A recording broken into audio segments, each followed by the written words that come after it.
This is my favorite burger bun recipe that I found on gluesticksblog.com, which I'll link below. It makes 8 to 10 buns, depending on how big you want them, and takes about 2.5 hours to make. The order that I follow is in the description box. Now let's get started. First, activate your yeast by microwaving 1 cup of water for 30 seconds so it's warm, or until it reaches between 100 and 107 degrees Fahrenheit. Then add 2 tablespoons of sugar, 1 tablespoon of yeast, and give it a quick stir. The yeast I'm using is listed below.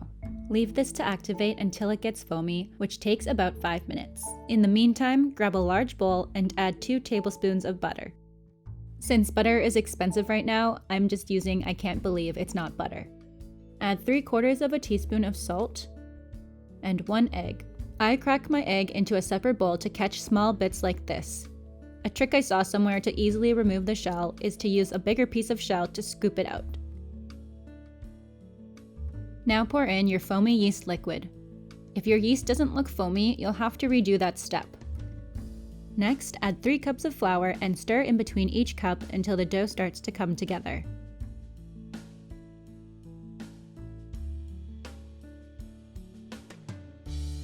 I use my hands to mix in any remaining flour. The dough will probably feel dry at first, but as you keep squishing it together, it'll feel sticky. Before I knead the dough, I microwave 1 cup of water for 3 to 5 minutes to give my dough a warm place to rise later. Knead your dough for about 5 minutes, and by the time you're done, the microwave will be ready. Add small amounts of flour to help make your dough less sticky. Eventually, the texture will be smooth, and when you poke your finger in, it'll bounce back. Spray your bowl with Pam to prevent your dough from sticking.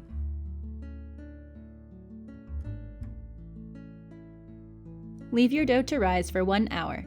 I like to clean up my kitchen while I wait. To split my dough into sections, I like to coat the counter with flour so it doesn't stick. Then I roll the dough into one big log so I can break it off into 8 to 10 pieces. I did 10 and quickly marked the sections with a knife before I cut through. I ran out of space for the last section, so I just extended the end of it.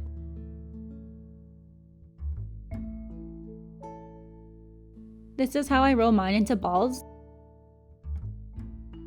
Here I'm pinching parts of the bottom to help smoothen it out.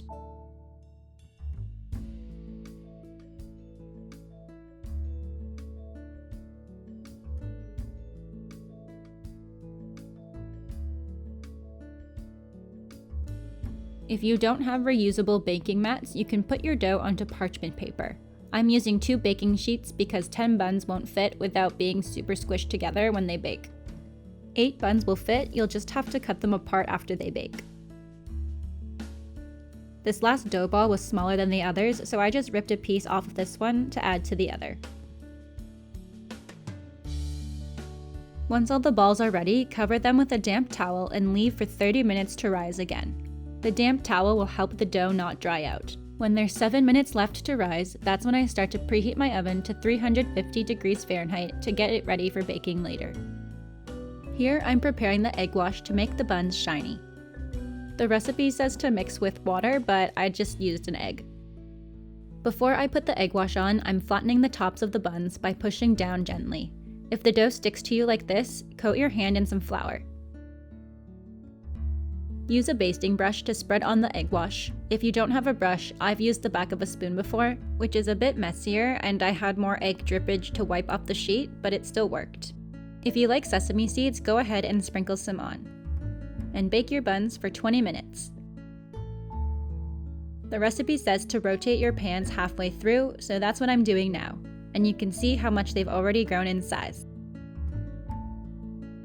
And here's the final result. Fluffy light buns that are great for burgers and other types of sandwiches, and can be stored in the freezer for later. Let me know if you tried this recipe, and thanks for watching.